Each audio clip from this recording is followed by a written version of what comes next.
Most people get this wrong and think you can just snap random photos and instantly start earning big money.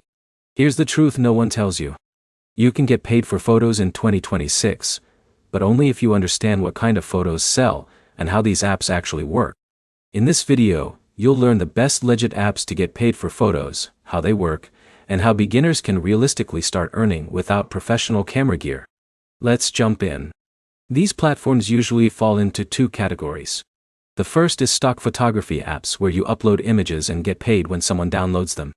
The second is task-based apps where companies request specific photos like products, places, or real-world situations. Now, here's where it gets interesting. You are not getting paid for every photo you take. You are getting paid for useful photos that businesses actually need.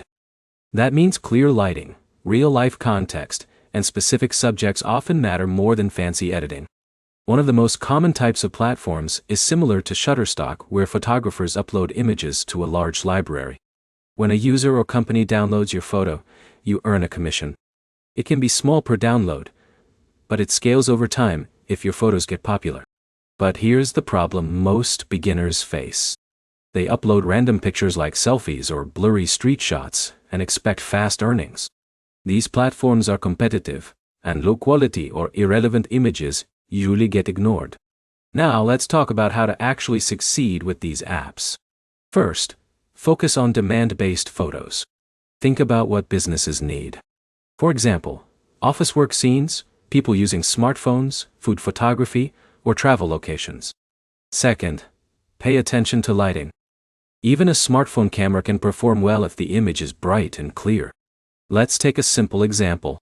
Imagine Alex walks around his city and takes clean photos of coffee shops, parks, and street life. He uploads them consistently to a stock platform. Over time, a few of his images get downloaded repeatedly, creating small but steady passive income. Now here's another important point. Some apps also offer mission-based photo tasks. These might ask you to take a picture of a store display or verify a location. These usually pay faster, but are limited by availability in your area. So are these apps worth it? Yes, if you treat them as a long-term side income or creative hobby that slowly builds passive earnings. No, if you expect instant or high income without learning what sells. To wrap it up, getting paid for photos in 2026 is real, but success depends on quality, consistency, and understanding market demand. The better your photos match what buyers need, the more you can earn over time. If this helped you understand how it works, like the video. Comment if you want a list of beginner-friendly apps, and subscribe for more practical breakdowns like this.